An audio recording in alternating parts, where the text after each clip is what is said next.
Hello दोस्तों। तो कैसे हैं आप लोग? Welcome to revision study. आशा करते हैं कि आप लोग अच्छे होंगे और अपनी पढ़ाई बहुत अच्छे तरीके से कर रहे होंगे।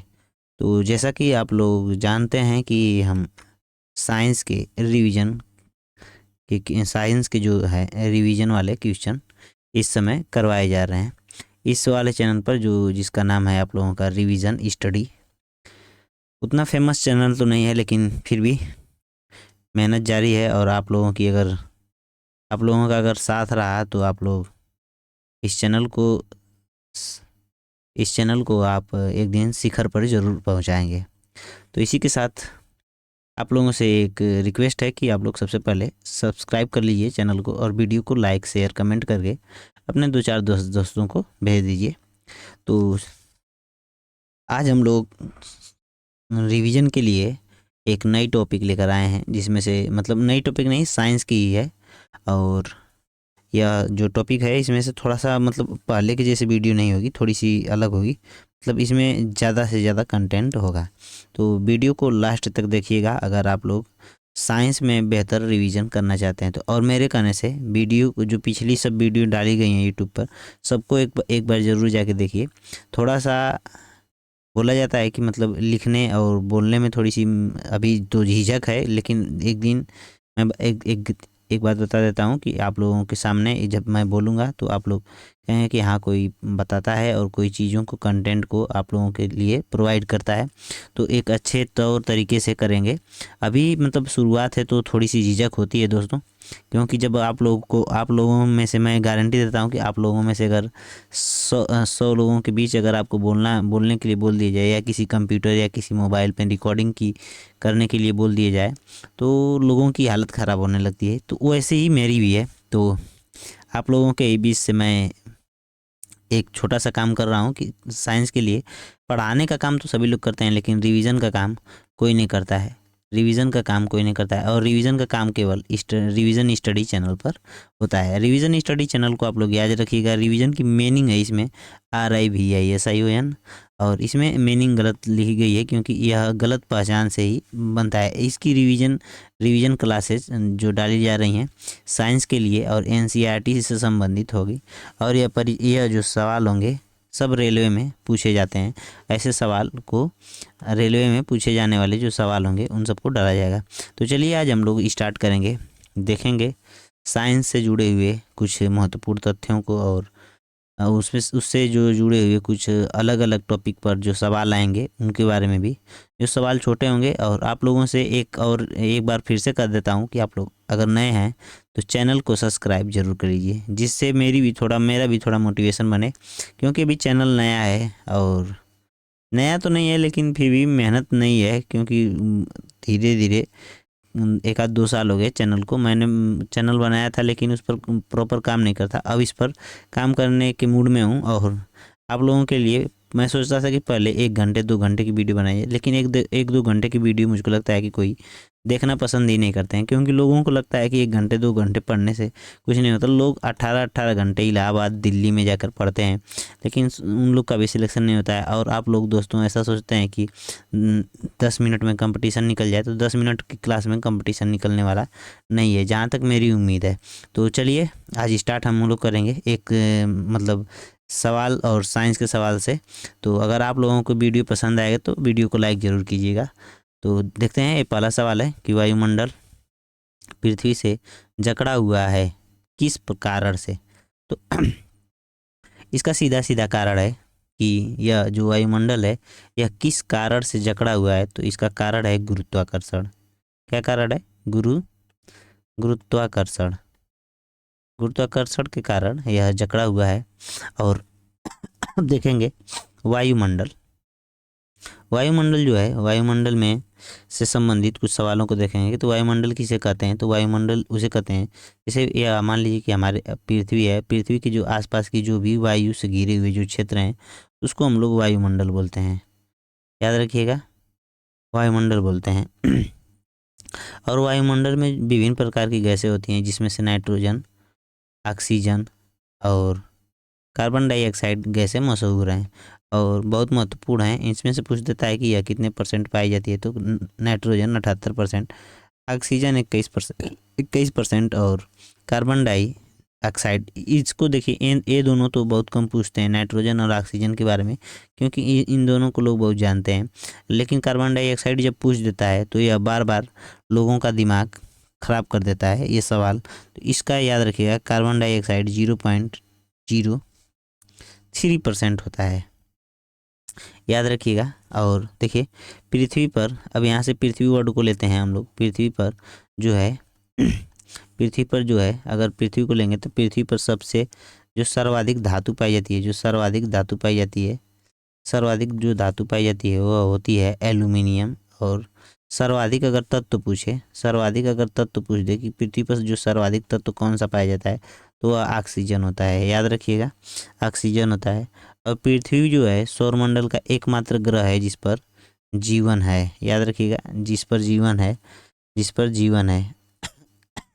सौरमंडल में कितने ग्रह हैं उसको एक बार देख लेते हैं। सौरमंडल में 8 ग्रह होते हैं और 8 ग्रहों के नाम कुछ इस प्रकार हैं: बुध, शुक्र, पृथ्वी, मंगल, बृहस्पति, शनि, वरुण, यम। याद रखिएगा, बुध, शुक्र, पृथ्वी, मंगल, बृहस्पति, शनि, वरुण, यम। बुध, शुक्र, पृथ्वी, मंगल, बृहस्पति, शनि, वरुण, यम। अब देखते हैं कि सबसे गर्म जो ग्रह है, सबसे गर्म ग्रह जो है उसको, वह कौन सा ग्रह है? तो सबसे गर्म ग्रह का नाम है बुध। और सबसे ज़्यादा चमकीला जो ग्रह है, देखिए, जो सबसे नज़दीक रहेगा वो सबसे गर्म रहेगा, क्योंकि सूरज के सबसे नज़दीक ग्रह जो है बुध है। और देखते हैं जो सबसे चमकीला ग्रह है, सबसे ज़्यादा चमकीला ग्रह कौन है? सबसे चमकीला ग्रह जो है उसको हम लोग बोलते हैं, शुक्र ग्रह को बोला जाता है। और शुक्र ग्रह को पृथ्वी की बहन बोला जाता है, पृथ्वी की बहन, मौसी, कुछ भी आ जाए, मौसी, भोर का तारा, सांझ का तारा, ये सब जो भी आ जाए शुक्र को मार देना है। और शुक्र ग्रह जो है सबसे चमकीला ग्रह है, और यह दूसरे नंबर का ग्रह है, मतलब सूर्य के बाद दूसरे नंबर पर इसी का नंबर आता है। पहले पर बुध, दूसरे पर शुक्र, तीसरे पर पृथ्वी, चौथे पर मंगल, चौथे पर मंगल और पाँचवें पर, देखिए, मंगल और बृहस्पति के बारे में देखेंगे तो मंगल और बृहस्पति के बीच एक पट्टी पाई जाती है जिसको हम लोग बोलते हैं क्षुद्र ग्रह पट्टी, या क्षुद्र ग्रह पट्टी जो होती है, इस पर कौन से ग्रह होते हैं? तो क्षुद्र ग्रह होते हैं, जिसको हम लोग उल्का पिंड के नाम से जानते हैं। याद रखिएगा ये सब चीज़ें। और एक और बात कि यम ग्रह जो है उसको ग्रहों की श्रेणी से बाहर निकाल दिया गया है। अब एक चीज़ और देख लेते हैं सूर्य से संबंधित, थोड़ा सा इसको इरेज कर लेते हैं। देखिए, कोई भी चीज़ आप लोग नोट डाउन मत कीजिएगा, वीडियो को 1 से 2 बार ज़रूर देख लीजिएगा, याद हो जाएगा। मैं आप लोगों से दावा करता हूँ ये सब चीज़ें याद हो जाएंगी, बहुत आसान है देखने पर। लेकिन हाँ, रिवीजन नहीं होने के कारण ये सब सवाल आप लोगों से गलत हो जाते हैं। हाँ, एक चीज़ और मैं बता देना चाहता हूँ कि अगर आप लोगों को ये सब सवाल धीरे लगें तो अपनी वीडियो यूट्यूब में जाकर डबल स्पीड पे करिएगा और फिर उसकी स्पीड से, डबल स्पीड से इसको पढ़ लीजिएगा। और जिससे क्या होगा कि आप लोगों का रिवीजन जल्दी से हो जाएगा। हम लोग कहाँ पर थे? सूर्य से संबंधित सवालों को करने जाते, पृथ्वी को कर लिए थे, अब सूर्य के बारे में देखेंगे। सूर्य के बारे में देखने में क्या था? सूर्य की ऊर्जा जो होती है किससे प्राप्त होती है? तो हाइड्रोजन और हीलियम से प्राप्त होती है। 2 गैसें होती हैं, हाइड्रोजन और हीलियम। सूर्य में जो ऊर्जा होती है किस चीज़ से प्राप्त होती है? तो यह होता है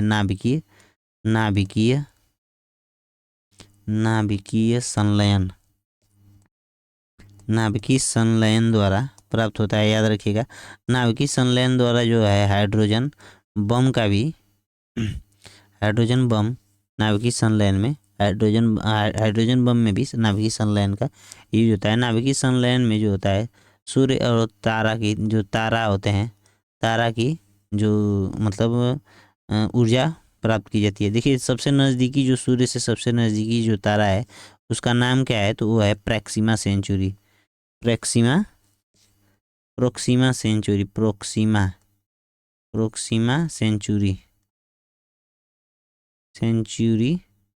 यह है प्रोक्सिमा सेंचुरी, यह है।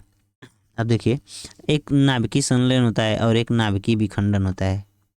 नाभिकीय विखंडन होता है, विखंडन होता है। और नाभिकीय विखंडन पर कौन चीज़ आधारित होता है? तो परमाणु बम। परमाणु बम परमाणु बम यूज हुआ था। परमाणु बम यूज हुआ था जापान के हिरोशिमा और नागासाकी में। हिरोशिमा और नागासाकी में, याद रखिएगा, हिरोशिमा और नागासाकी में। जिन बमों का नाम था फैटमैन और लिटिल बॉय। याद रखिएगा ये सब चीज़ें, कभी भूलिएगा मत। जो है इस वीडियो को मैं एक चीज़ बताता हूँ कि जो भी चीज़ मैं बता रहा हूँ इसको आप लोग नोट कभी मत कीजिएगा। नोट करेंगे तो आप लोगों का नुकसान होगा। आगे देखते हैं। अगला सवाल है कि गुरुत्वाकर्षण बल से संबंधित है कि एकांक दूरी पर स्थित दो एकांक द्रव्यमान के बीच आकर्षण बल को हम लोग क्या कहते हैं? तो इस बल को हम लोग कहते हैं गुरुत्वाकर्षण बल। कौन सा बल बोलते हैं? गुरुत्वाकर्षण बल। याद रखिएगा, गुरुत्वाकर्षण बल बोलते हैं इसको हम लोग। इसका एक फार्मूला होता है F बराबर G m1m2/r²। इस पर कई सवाल लग जाते हैं और बार बार परीक्षा में पूछे जाते हैं। याद रखिएगा, यहाँ से m जो होता है मास बोलते हैं, और r जो बोलते हैं बीच की जो दूरी, दोनों वस्तुओं के बीच की केंद्र से केंद्र की दूरी। मान लीजिए एक जो द्रव्यमान m1 है और एक यहाँ से m2 है, तो यहाँ पे इसका केंद्र है और यहाँ पे इसका केंद्र है, तो इन दोनों के बीच की जो दूरी होगी इसी को हम लोग r बोलते हैं। r बोलते हैं। याद रखिएगा, इसके बीच की जो दूरी होगी, केंद्र से केंद्र के बीच की जो दूरी होगी, यहाँ से यहाँ तक की जो बीच की दूरी होगी, इसको हम लोग r बोलेंगे। और एक और फार्मूला होता है बल का एक और फार्मूला होता है। इसको याद रखिएगा कि बल का एक फार्मूला होता है फादर बराबर माँ। यानी ये ट्रिक नहीं है, या न्यूटन के बल के नियम पर मतलब आधारित है। न्यूटन के बल के नियम पर इस बल का मान दिया गया है। तो इन सब को याद रखिएगा। अब देख लेते हैं न्यूटन संबंधित कुछ सवाल आते हैं, और न्यूटन में कुछ पूछा जाता है कि न्यूटन क्या होता है। न्यूटन से संबंधित न्यूटन ने एक न्यूटन बराबर देख लेते हैं। एक न्यूटन बराबर होता है 10⁵ डाइन। याद रखिएगा, 10⁵ डाइन। अभी आप लोग कभी देखे होंगे, बहुत फेमस हमारे टीचर हैं खान सर, बोलते हैं कि 1 न्यूटन यानी एक लड़के के बराबर 10⁵ डाइन होती हैं। 10⁵ डाइन मतलब लड़कियों से संबंधित, थोड़ा मजाक करते हैं वो, लेकिन ऐसा नहीं होता है। डाइन एक मात्रक है और न्यूटन भी एक मात्रक है, और लड़का लड़की का वहाँ पर कुछ संबंध नहीं है। आगे देखते हैं कि एक न्यूटन से संबंधित एक समीकरण होता है, जिसमें हम लोग उस पूछता है कि वेग मतलब किस में संबंध है। तो भी उसका एक पहला फार्मूला होता है, जो पहला फार्मूला होता है v बराबर u + at होता है, और दूसरा फार्मूला होता है s बराबर ut + ½ at², और तीसरा फार्मूला होता है v² बराबर u² + 2as। अब देखते हैं कि जब पूछ देता है कि इस पूरे फार्मूले में किस चीज़ का संबंध है, तो किस चीज़ का संबंध होता है उसके बारे में देखेंगे। तो u और a को 0 मान लेंगे और हम लोग उसको संबंध दर्शा देंगे। तो जो बचेगा वही v और t बच जा रहा है, तो इसमें वेग और t बच रहा है तो समय। अगर u और हम a को 0 मान रहे हैं तो सब में u और a को 0 मानेंगे और उसी से संबंधित ले लेंगे। तो इसमें u को 0 मानेंगे और इसमें a को 0 मानेंगे, तो इसमें भी t बच जा रहा है, इसमें s बचता है। तो s को हम लोग स्थिति से संबंधित दर्शाते हैं। स्थिति और t को समय, स्थिति और समय के बीच संबंध यह फार्मूला दर्शाएगा, यानी दूसरा नियम, दूसरा समीकरण। और इसमें क्या होता है कि जो तीसरा समीकरण होता है, इसमें u को 0 करेंगे और इसमें वेग और स्थिति को दर्शाएगा। याद रखिएगा, ये सब पूछ देता है, बार बार सवालों को पूछता है। और अभी तक हमने 2-3 सवाल किए, तो आप लोगों से कोई एक चीज़ समझ में तो आ ही गई होगी कि हाँ रिवीजन ऐसे ही करना चाहिए, रिवीजन ऐसे ही करना चाहिए। मुझको ऐसा लगता था कि जैसे यूट्यूब पर कोई ऐसा चैनल नहीं है जो रिवीजन आप लोग का करवाता है। लोग बहुत ज़्यादा मतलब हल्ला बोल के करवाते हैं, ये सवाल आते हैं ऐसे पढ़ो ऐसे पढ़ो। देखिए पढ़ने का एक तरीका है कि रिवीजन किया जाए। रिवीजन आप जितना करेंगे उतना ही आप लोग इन सवालों से रूबरू होंगे और कर ले जाएंगे। तो यहाँ पे जो है इस सवाल का तो उत्तर हो जाएगा गुरुत्वाकर्षण, गुरुत्वाकर्षण बल, गुरुत्वाकर्षण बल यानी जी। आगे देख लेते हैं इसको, इसके बारे में देख लेते हैं। चंद्रमा से संबंधित है और चंद्रमा से संबंधित कुछ सवाल होते हैं जो जिसमें द्रव्यमान और इसको लेकर पूछ देता है कि क्या मतलब जो उसका त्वरण होता है उसके बारे में पूछ देता है। बार बार ये सवाल पूछते रहते हैं। तो जो चंद्रमा पर जी का मान होता है, यह जी के मान से संबंधित, ये वाला कैपिटल जी नहीं स्मॉल जी के बारे में पूछा है। तो स्मॉल जी जो होता है पृथ्वी पर जो, मान लीजिए पृथ्वी पर जो द्रव्यमान मतलब जी का मान जो है, पृथ्वी पर जो जी का मान है उसका 1/6। मान लीजिए कि पृथ्वी का जो जी है, पृथ्वी पर जी का मान जो है वो है 600 न्यूटन। और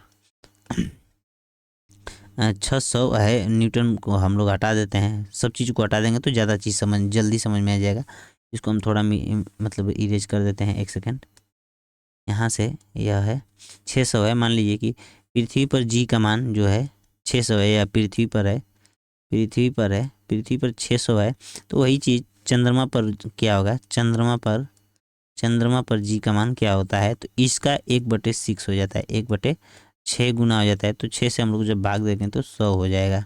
याद रखिएगा कोई भी चीज़ चंद्रमा पर जब जाती है तो उसका मतलब जी घट जाता है। कितना घटता है, तो 1/6 गुना कम हो जाता है। आगे देख लेते हैं कि चंद्रमा क्या है। तो चंद्रमा एक क्या है, उपग्रह है, उपग्रह है, उपग्रह है। और चंद्रमा पर खुद की चमक नहीं होती है, या दूसरे के चमक के कारण चमकता है, यानी परावर्तन के कारण, परावर्तन के कारण चमकता रहता है। और देखिए एक और घटना होती है, जैसे चंद्रमा पर खुद का प्रकाश नहीं होता है तो इसको हम लोग क्या बोलते हैं, अदीप्त वस्तु में गिना जाता है। अदीप्त, अदीप्त वस्तु पूछ देता है। और चंद्रमा पर अब देखिए चंद्रमा पर जो प्रकाश आता है, प्रकाश आता है वह परावर्तन के कारण आता है। अब प्रकाश से संबंधित कुछ चीज़ें देख लेते हैं। प्रकाश से संबंधित देख लेते हैं कि प्रकाश का वेग जो है सर्वप्रथम किसने मापा था, तो रोमर नाम के वैज्ञानिक थे, रोमर नाम के वैज्ञानिक थे जिन्होंने 1676 ईस्वी में प्रकाश के वेग को मापा था। प्रकाश द्वैध प्रणाली पर चलता है, मतलब दो प्रकार की प्रकृति होती है, द्विप्रकृति होती है, इसकी प्रकृति होती है।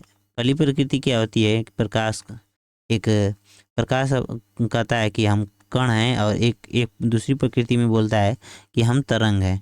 प्रकाश तरंग और कण की प्रकृति पर काम करता है। तो कण कहा था, प्रकाश को कण किसने कहा था, तो न्यूटन नाम के वैज्ञानिक थे।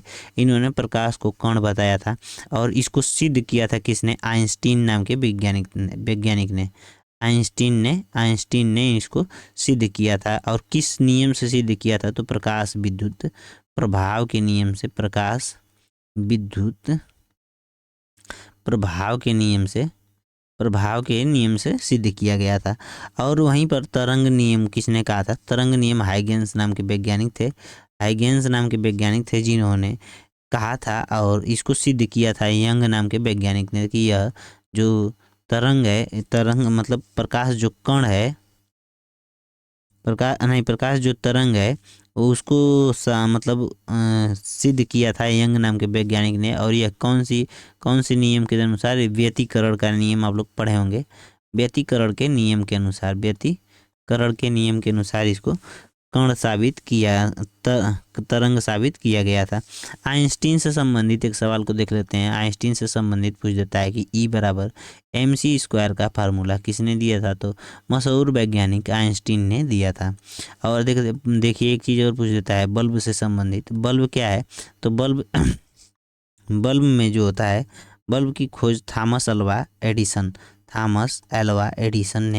एडिसन ने की थी।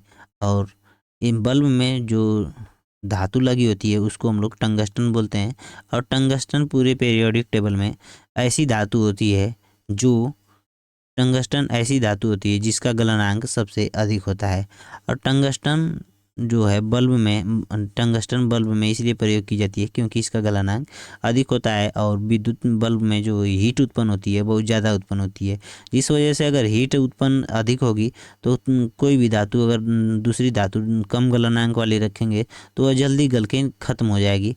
और वह जब ख़त्म हो जाएगी तो मतलब बल्ब जल्दी से ख़राब हो जाएगा। इस वजह से पहले जो जो बल्ब होते थे जिसमें स्प्रिंग लगी होती थी, इस तरह से करके, इस तरह से ऊपर करके इस तरह से लगी होती थी, वो उस बल्ब में टंगस्टन का यूज किया जाता था।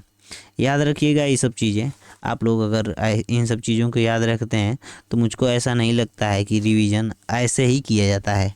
अगर आप लोग रिवीजन नहीं करते हैं तो मेरे चैनल पर 2-4-10 मिनट की वीडियो होती है जो, उसको देख लीजिए। और 1 घंटे की भी वीडियो है तो देख लिया कीजिए, क्योंकि जो भी रिवीजन है बहुत तगड़े तगड़े करवाए जाते हैं और अच्छे लेवल के साइंस के क्वेश्चन करवाए जाते हैं। आगे देखिए कि जी का मान पृथ्वी पर क्या होता है। जी का मान पृथ्वी पर क्या होता है, जी का मान कितना होता है और कैसे होता है। तो जी का मान कितना होता है, तो जी का मान होता है 6.67 गुणे 10 की पावर 11, 10 की पावर 11 होता है। और जी के मान को किसने सर्वप्रथम खोजा था, तो हेनरी कैवेंडिश ने, हेनरी कैवेंडिश ने, हेनरी कैवेंडिश, हेनरी कैवेंडिश नाम के वैज्ञानिक ने खोजा था।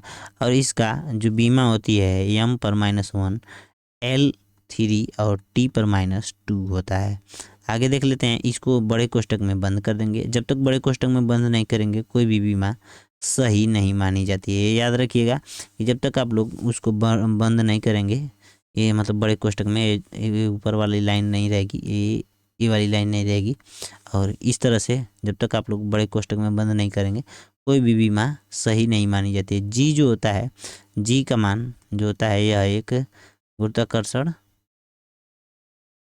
नियतांक होता है। क्या होता है, नियतांक, नियतांक होता है। और ये जो स्मॉल जी होता है यह गुरुत्वीय त्वरण होता है। याद रखिएगा, याद रखिएगा ये सब चीज़ें बहुत मतलब बहुत बार पूछता है और यह पूछ देता है तो दिमाग चकरिया जाता है। भार का एसआई मात्रक देखते हैं, भार के एसआई मात्रक से संबंधित, भार के एसआई मात्रक से संबंधित हम लोग देखेंगे कि क्या है भार और कैसे होता है भार। भार का एसआई मात्रक होता है न्यूटन। न्यूटन को हम लोग एन से प्रदर्शित करते हैं। और भार का फार्मूला होता है W = mg। और m का मतलब होता है द्रव्यमान, द्रव्यमान इंटू इसका त्वरण, जी का मान होता है त्वरण, त्वरण। अब देखिए यहाँ से इसको हम लोग m और a वो लिख सकते हैं। और यह भार जो होता है एक तरह से F होता है। तो हम इस तरह से कह सकते हैं कि भार जो होता है बल के बराबर होता है। यानी भार का जो, भार का जो भी मतलब वो क्या बोलते हैं उसको, मात्रक होगा वह इस बल के मात्रक के बराबर हो जाएगा। यानी बल के मात्रक के बराबर हो जाएगा, बल के मात्रक के बराबर हो जाएगा। यानी इसका भी न्यूटन है तो इसका भी न्यूटन होगा। याद रखिएगा ये दोनों चीज़ें बराबर होती हैं। और भार जो है हमेशा बदलता रहता है, बदलता रहता है। क्योंकि जो है जी का मान हमेशा अलग अलग जगह पर अलग अलग होता है, अलग अलग जगह पर अलग अलग होता है। याद रखिएगा ये सब चीज़ें। देखिए अगला सवाल है, 7 नंबर का सवाल है। अगर यदि पृथ्वी की घूमने की गति को बढ़ा दिया जाए तो भूमध्य रेखा पर एक पिंड का वजन कितना होगा। देखिए भूमध्य रेखा जो पृथ्वी की घूमने की गति, अगर घूमने की गति जो है, घूमने की गति को हम लोग बढ़ा देते हैं तो भूमध्य रेखा पर जो है, भूमध्य रेखा पर जो है जी का मान जो है कम हो जाएगा। याद रखिएगा कि जी का मान कम हो जाएगा। और ध्रुव पर, देखिए ध्रुव पर क्या होता है, ध्रुव पर कोई प्रभाव नहीं पड़ेगा। ध्रुव पर कोई प्रभाव नहीं पड़ेगा। याद रखिएगा कोई प्रभाव नहीं पड़ेगा। और देखिए एक चीज़ और, अगर पृथ्वी जब सामान्य स्थिति में होती है तो ध्रुव पर जी का मान सबसे अधिक होता है। और अब देखिए, अगर घूमने से संबंधित एक सवाल आता है कि पृथ्वी को अगर घूमने की गति को 17 गुना कर दी जाए तो जी का मान क्या होता है, तो जी का मान जो होता है 0 हो जाएगा। याद रखिएगा, जी का मान 0 हो जाएगा, मतलब शून्य हो जाएगा और यह काम नहीं करेगी। आगे देखते हैं कि यदि दो वस्तुओं का द्रव्यमान को 3 गुना कर दिया जाए तो दोनों वस्तुओं के बीच का बल कितना होगा। तो अभी हमने पीछे बताया है कि यह बराबर जी M/(M1)/M2 बटे आर स्क्वायर का फार्मूला लगाएंगे। और यदि देखिए यहाँ पे दो वस्तुओं का द्रव्यमान दिया है, इसको हम लोग 3 गुना कर रहे हैं, यानी 3 जी यहाँ पे लिखेंगे जी M1 बराबर 3M1 प्लस गुड़े 3M2 हो जाएगा। और यहाँ पे हम लोग आर स्क्वायर रखेंगे, तो अगर 3 का 3 में गुणा करके इधर आप बाहर लेंगे काम, तो 9 यहाँ पे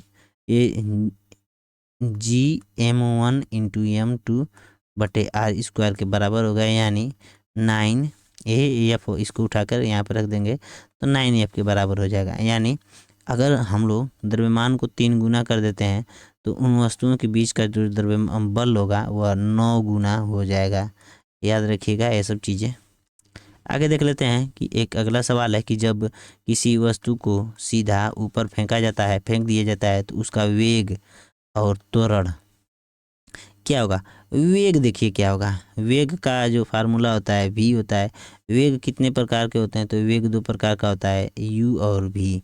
प्रारंभिक वेग और अंतिम वेग 2 प्रकार के होते हैं। और यहाँ पे देखिए, वेग जब हम लोग किसी वस्तु को ऊपर फेंकते हैं, मान लीजिए यहाँ से ए पॉइंट से हम लोग बी पॉइंट तक फेंकते हैं, तो जब यहाँ से बी पॉइंट तक जाएगी, ऊंचाई पर जाएगी, तो यहाँ पर क्या होगा, वेग का मान 0 हो जाएगा। और यहाँ पर त्वरण का मान जो होगा, त्वरण का मान 10 के बराबर हो जाएगा, 10 मीटर प्रति सेकेंड स्क्वायर हो जाएगा। आगे देखते हैं कि यह त्वरण क्या होता है, वेग में परिवर्तन की दर, यानी v-u/t होता है। वेग में परिवर्तन की दर को हम लोग त्वरण बोलते हैं। याद रखिएगा कि वेग कितना होता है, तो 2 होते हैं वेग, प्रारंभिक वेग और अंतिम वेग। याद रखिएगा, ये सब सवाल पूछ दिए जाते हैं और इन सब सवालों में लोग अटक जाते हैं। आगे देखते हैं, अगला सवाल है कि चंद्रमा पर आवाज़ सुनाई क्यों नहीं देती है। चंद्रमा पर आवाज़ सुनाई क्यों नहीं देती है, इसका कारण यह है कि वहाँ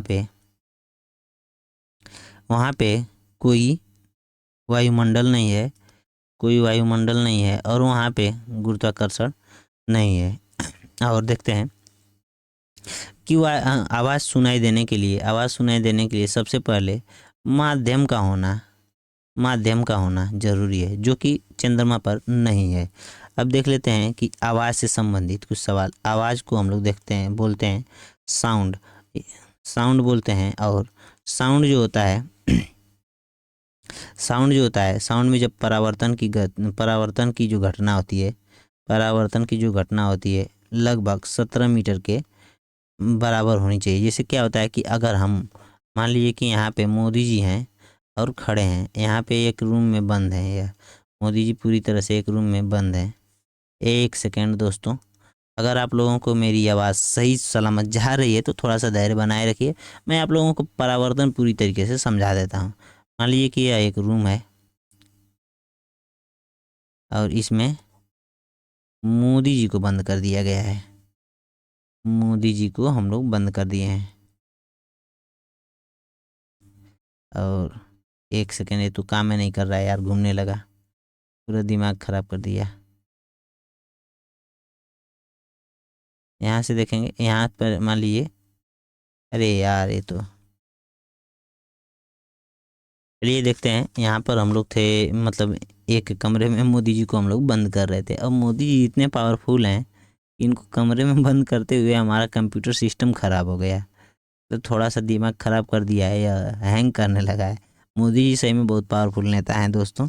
और मैं एक चीज़ बता दूँ, यहाँ पर मोदी जी मान लीजिए बंद हैं और मोदी जी ने आवाज़ लगी, अमित शाह जी, अमित शाह जी, अमित शाह जी, ऐसे या बोले कस के कि भाइयों एवं बहनों, तो ये आवाज़ इनको ही अपनी ही आवाज़ सुनाई देने के लिए, यहाँ पर मान लीजिए कि दीवाल है और यह एक दीवाल है, तो हमको ये अगर दूरी 17 मीटर के करीब है, यहाँ से एक दीवार से दूसरे दीवार की जो दूरी है लगभग 17 मीटर होनी चाहिए। तभी अगर इस दीवार के किनारे से पहली वाली दीवार के किनारे से, यहाँ पे दरवाजा है मान लीजिए, यहाँ से पहले वाली दीवार के किनारे से ही एकदम बोलेंगे तो यहाँ से लड़के आवाज़ वापस आ सकती है, अगर 17 मीटर रहे तब। अगर मोदी जी बोलेंगे कि भाई एवं बहनों, अगर इस तरह से, तो मेरे इस कंसेप्ट से अगर आप लोगों को थोड़ी सी भी ऐसा लगे कि हाँ मुझको समझ में आ रहा है, और पढ़ने का थोड़ा सा, पढ़ने और पढ़ाने और समझने समझाने का जो तरीका है, तो बोलते हैं कि और सब तो ठीक है लेकिन बैठने का तरीका भी कैजुअल है। तो अभी मैं शुरुआत किया हूँ, एक दिन ऐसा आएगा कि एक शायरी है कि हम भूख के पले बच्चे हैं, एक दिन ऐसा आएगा कि सब कुछ खाएंगे, घर से निकले हैं तो इतिहास लिख के ही जाएंगे, कुछ ना तो कुछ करेंगे दोस्तों।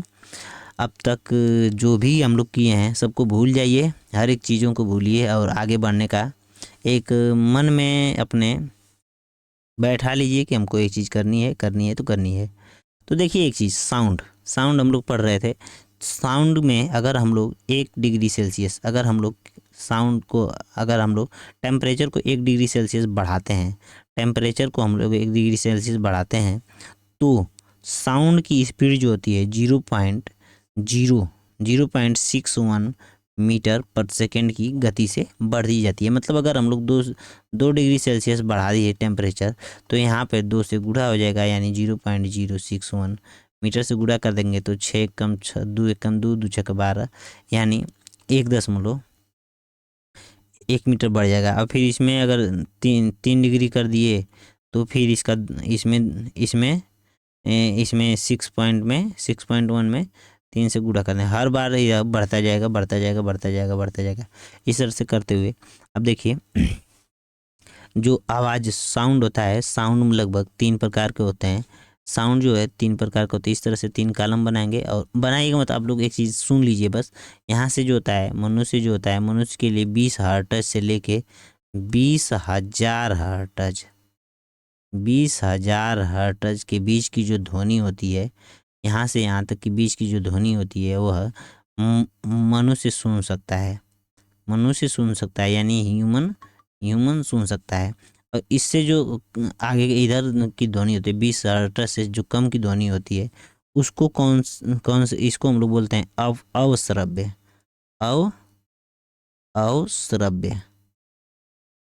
बोलते हैं। इसको हम लोग, इस ध्वनि को हम लोग बोलते हैं श्रव्य ध्वनि, और इस ध्वनि को बोलते हैं हम लोग पराश्रव्य ध्वनि। यह वीडियो देखिए, यह वीडियो बस रिवीजन के माध्यम से है, तो पूरी चीज़ें आप लोगों को नहीं बताई जाएंगी। जो भी चीज़ें हैं उतने में ही सब्र कीजिएगा। ऐसा नहीं है कि पूरी चीज़ों के चक्कर में, देखिए मैं जो भी चीज़ें इंपॉर्टेंट मुझको लगती हैं वो चीज़ें आप लोगों को ज़रूर बताता हूँ। 20 हर्ट्ज से जो कम की ध्वनि होती है उसको हम लोग अवश्रव्य ध्वनि बोलते हैं। और यह ध्वनि जो होता है डॉग भाई और कैट मौसी और सांप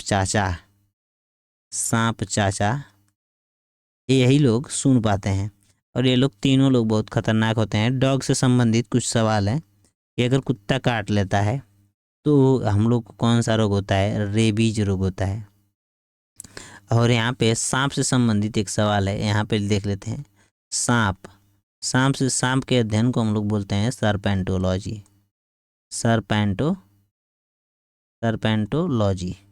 याद रखिएगा, सर्पेंटोलॉजी। अब वहीं पर मनुष्य के जो वैज्ञानिक नाम है उसको हम लोग बोलते हैं ह्यूमोसेपियंस। अब देखिए कि जो 20 हर्ट्ज से जो 20 की 1000 हर्ट्ज से जो अधिक की ध्वनि होती है उसको हम लोग बोलते हैं पराश्रव्य ध्वनि। याद रखिएगा कि पराश्रव्य ध्वनि बोलते हैं। और पराश्रव्य ध्वनि जो होती है उसको सुनने का काम कौन करता है? तो चमगादड़। एक सेकंड, थोड़ा सा बहुत ज़्यादा कंजस्टेड हो गया, इसको थोड़ा सा मिटा लेते हैं। और सब बातें अगर आप लोगों को समझ में नहीं आती होंगी तो कमेंट बॉक्स में अपनी प्रतिक्रिया ज़रूर दीजिएगा, और अब बताइएगा कि हाँ यह वीडियो आप लोगों के लिए किस प्रकार से लाभदायक है या नहीं है, या कुछ इस वीडियो में कभी। देखिए मैं एक चीज़ आप लोगों से सीखना चाहता हूँ कि आप लोग मेरी कमी जो भी चीज़ है उसमें पूरा बता दी। देखिए जो पीछे की जो भी वीडियो है उसको आप लोग देखिएगा, उसमें और आज की वीडियो में कुछ ना कुछ प्रभाव यानी कुछ ना कुछ बदलाव ज़रूर है। क्योंकि मैं जो शुरू में वीडियो बनाता था, मैं अपनी कमी खुद बता देता हूँ कि मैं शुरू में जो वीडियो बताता था ऐसे नहीं बोल पाता था, और ऐसे अभी भी नहीं बोल पाता हूँ। मेरा धीरे धीरे अभी बोलने का भी जो है ढंग अभी पूरी तरह से मुझको लगता है कि विकसित नहीं। तो थोड़ा आप लोग एडजस्ट कर लीजिएगा। देखिए यहाँ पे देख लीजिए, पराश्रव्य ध्वनि। पराश्रव्य ध्वनि को सुनने का काम कौन करता है? चमगादड़। पराश्रव्य ध्वनि को कौन सुनता है? तो चमगादड़। चमगादड़ बहुत इंटरेस्टिंग पक्षी होता है। चमगादड़ जो है बहुत ही इंटरेस्टिंग पक्षी होता है। यह क्या करता है ना कि जैसे अब पराश्रव्य ध्वनि का तो यूज करता है उड़ने में। जैसे इसके आगे कोई भी चीज, मान लीजिए कि यहाँ से ऐसे उड़ रहा है, ऐसे पूरा पंख पंख फैला के उड़ रहा है। इधर मान लीजिए कोई खम्बा है और यहाँ से ये जान गया कि यहाँ पे खम्बा है, इससे 2 ही मीटर दूर है, तब तक मुड़ जाएगा। यह लड़ेगा नहीं जल्दी। इसको पराश्रव्य ध्वनि का बहुत ज्ञान होता है और यह पराश्रव्य ध्वनि को सुन सकता है। यह एक स्तनधारी होता है, याद रखिएगा। कौन चीज़? स्तनधारी। स्तनधारी उसे कहते हैं जो जो मतलब जो जंतु दूध देते हैं उनको हम लोग स्तनधारी कहते हैं। दूध देने वाले जंतुओं में इसको रखा जाता है। लेकिन यह पक्षी होता है, यह अंडे नहीं देता है, दूध देता है और बच्चे जो पैदा करता है, बच्चों को यह पैदा करता है। अंडा नहीं देता है, बच्चे पैदा करने का काम करता है। अब देखिए पराश्रव्य ध्वनि को सुनने का काम डॉल्फिन मछली भी करती है। डॉल्फिन मछली भी करती है। और डॉल्फिन मछली से कुछ संबंधित एक मतलब डॉल्फिन मछली से कुछ संबंधित जो है फैक्ट देख लेते हैं। डॉल्फिन जो होती है गलफड़ा से, देखिए सभी मछलियां तो गलफड़े से सांस लेती हैं, लेकिन डॉल्फिन मछली जो है गलफड़ा से सांस नहीं लेती है। याद रखिएगा कि गलफड़ा से सांस नहीं लेती है। याद रखिएगा ये सब चीज़ें। आगे देखते हैं डॉल्फिन मछली किस चीज़ से सांस लेती है? तो फेफड़े से सांस लेती है। अब एक चीज़ और एक सवाल है कि आप लोगों को ये बताना है कि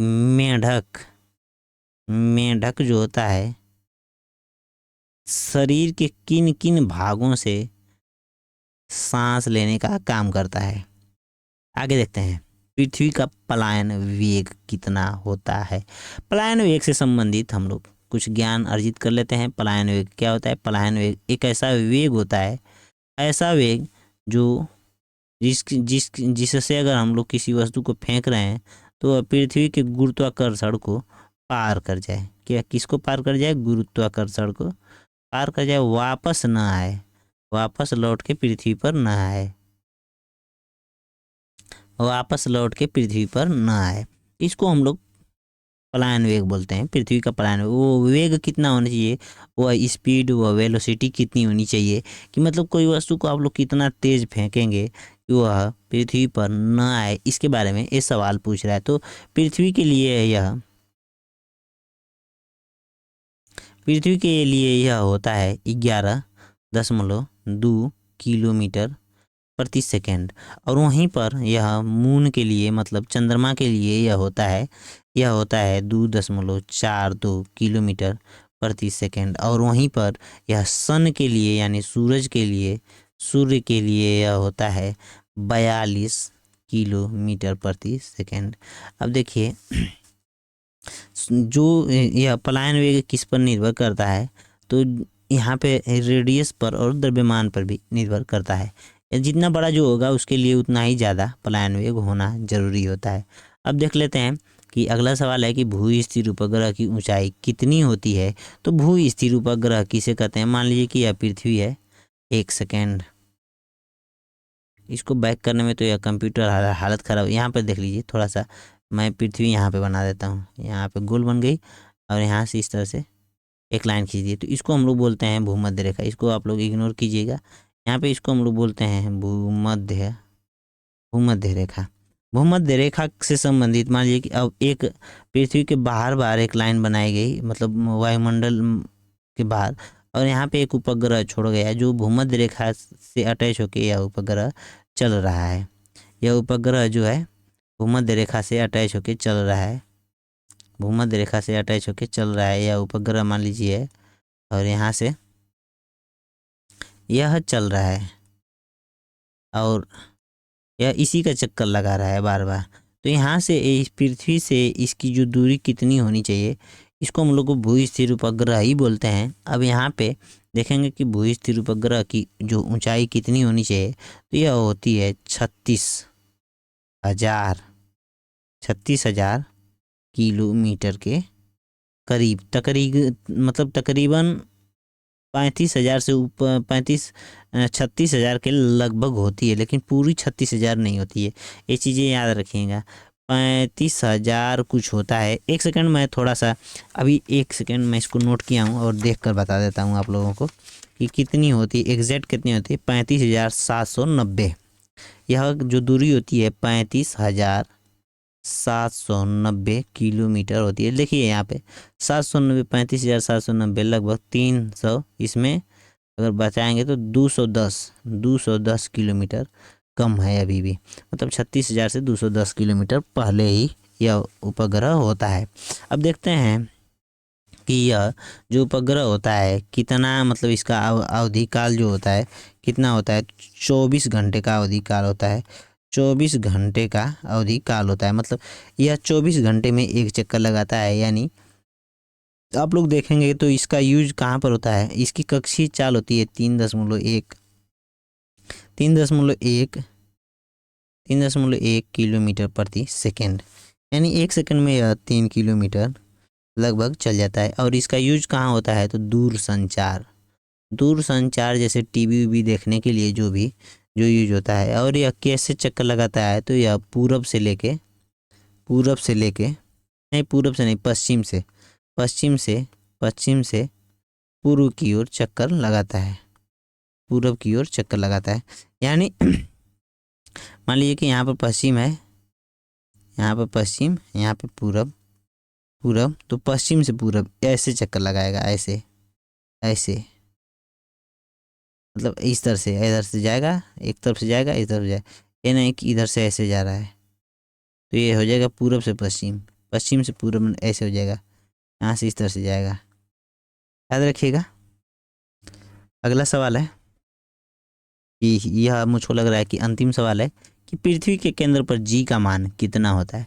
तो पृथ्वी के केंद्र पर जी का मान जो होता है कितना होता है, आप लोग बताइएगा। 0 होता है। मेरे बताने से अगर आप लोग संतुष्ट हैं, आप लोगों को ऐसा लग रहा है कि इन सवालों में थोड़ी सी ताकत है, तो आप मेरा एक काम कीजिएगा कि चैनल को सब्सक्राइब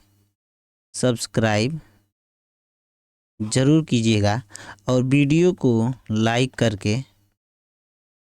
करके अपने दोस्तों को, 2 ही दोस्तों को भेज दीजिए यार। मेरी एक थोड़ा सा काम नहीं कर सकते हैं, मैं आप लोगों के लिए अगर इतना मेहनत कर रहा हूँ, तो आप लोग 2-4 दोस्तों को भेज दीजिए और बता दीजिए कि हाँ, यहाँ पे रिवीजन होता है। तो मेरा इतना काम तो कर ही सकते हैं दोस्तों।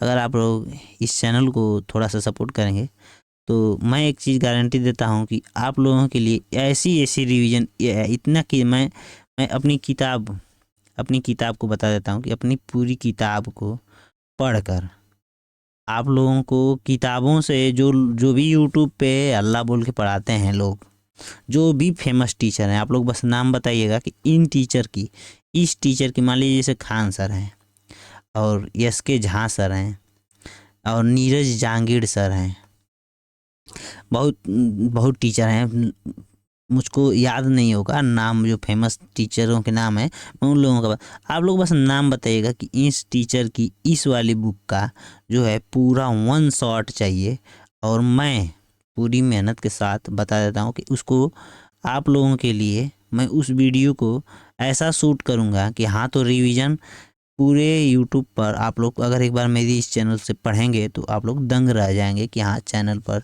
मेहनत की जाती है। और आप लोग बस नाम बताइएगा कि कौन सी वीडियो, कौन से मतलब किताब की वीडियो चाहिए। मैं आप लोगों से एक वादा करता हूँ कि मैं अभी तो मेरी थोड़ी तबीयत ख़राब है, जिस तरह से गले में खराश है और गले में खांसी, क्या है मतलब ठंड के वजह से अभी थोड़ी सी गर्मी आ जाए, और कुछ परीक्षाओं का भी मौसम चल रहा है, तो मैं भी अभी स्ट्रगलिंग कर रहा हूँ, अभी परीक्षाएं दे रहा हूँ, अभी सिलेक्टेड नहीं हूँ कहीं पे। आप लोगों को जैसा बता देता हूँ कि मैं पूरी तरह से आप लोगों से एक चीज़ कोई छुपाना नहीं चाहता हूँ कि आप लोग निश्चिंत रहिए, मैं भी अभी सिलेक्टेड नहीं हूँ, लेकिन फिर भी आप लोगों के लिए मैं कुछ ना कुछ मेहनत करता रहूँगा, और अपनी मेहनत और आप लोगों की मेहनत से मैं इस चैनल और आप लोगों की मतलब एक संपर्क ऐसा बनाऊँगा कि आप लोग कहेंगे कि हाँ, इस चैनल पर जाइए और रिवीजन कर लीजिए। रिवीजन करने के लिए मेरी वीडियो को आप लोग 2-4 बार देख लेंगे तो पूरी किताबें रिवीजन करवा दूंगा। और मैं एक चीज़ आप लोगों को बता देना चाहता हूँ कि पीछे 200 क्वेश्चनों की जिन लोगों को भी ग्रुप डी जैसे एग्ज़ामों को देना है, ग्रुप डी हुआ, रेलवे की कोई भी एग्ज़ाम देने हैं, तो रेलवे की कोई भी एग्ज़ाम देने हैं रेलवे की कोई भी एग्ज़ाम देने हैं, group D, ALP, technician, NTPC, कोई भी एग्ज़ाम देना है तो रिवीजन सबसे मोस्ट इम्पोर्टेंट चाबी होती है, जो की बोलते हैं। और मैं एक चीज़ बता देता हूँ कि मैं कोई उतना फेमस टीचर नहीं हूँ जो आप लोगों से बहुत ज़्यादा दंगा करवा के, हल्ला करवा के कि हाँ ये हो रहा है, यहाँ पे गोल्डन चीज़ मिल रही है, ये है वो है, दुनिया भर का बकवास नहीं करना है। आप लोग बस मेरा सपोर्ट कीजिए, सब्सक्राइब करिए, चैनल को थोड़ा सा बढ़ाइए, लोगों तक पहुँचाइए, लोगों में विश्वास दिलाइए कि हाँ ये आदमी है जो थोड़ी सी मेहनत कर रहा है, ज़्यादा मेहनत नहीं। अगर मैं आप लोगों के सामने कुछ अच्छा कर रहा हूँ तो आप लोग मेरा सपोर्ट कीजिए। तो मिलते हैं अगली वीडियो में, और आज के लिए इतना ही। और आप लोग मेरा सपोर्ट ज़रूर कीजिएगा, चैनल को सब्सक्राइब ज़रूर कीजिएगा, क्योंकि चैनल को सब्सक्राइब करेंगे तो थोड़ी मेहनत करने में बहुत मतलब मुझको एक मोटिवेशन मिलेगा, और आप लोगों के लिए मैं कुछ बेहतर कंटेंट तैयार कर सकूंगा। और ज़्यादा मेहनत, जहाँ पर मैं 2 घंटे मेहनत करता हूँ, वहाँ पर 3 घंटे 4 घंटे मेहनत करके सवालों को इकट्ठा करना और सवालों को ऐसे अरेंज करना अभी मैं शुरू किया हूँ। तो आप लोग एक चीज़ मान लीजिए कि मतलब छोटी छोटी वीडियो हैं, तो आप लोग ये मत समझिएगा कि इस मतलब यूट्यूब चैनल पे ये सब नहीं हो सकता है दोस्तों, हर एक चीज़ें हो सकती हैं। अगर आप लोग साथ देंगे तो हर एक चीज़ होगी, हर एक चीज़ मुमकिन है, कोई भी चीज़ ऐसी नहीं है जो दुनिया में मुमकिन नहीं है। तो चलिए मिलते हैं अगले वीडियो में। और मैं आप लोगों के लिए एक छोटी सी बोलते हैं कि शायरी सुना देना चाहता हूँ, जो मेरे टीचर, मैथ के टीचर, मैं बता देता हूँ कि हैं, और बोलते हैं कि जीतने से पहले जीत और हारने से पहले हार कभी माननी नहीं चाहिए। अगर आप लोग उस टीचर को जानते होंगे तो समझ गए होंगे कि मैं किस टीचर की बात कर रहा हूँ। तो जीतने से पहले जीत और हारने से पहले हार कभी मत मानना दोस्तों। आज के लिए इतना ही, मिलते हैं अगली वीडियो में। धन्यवाद। जय हिंद, जय भारत।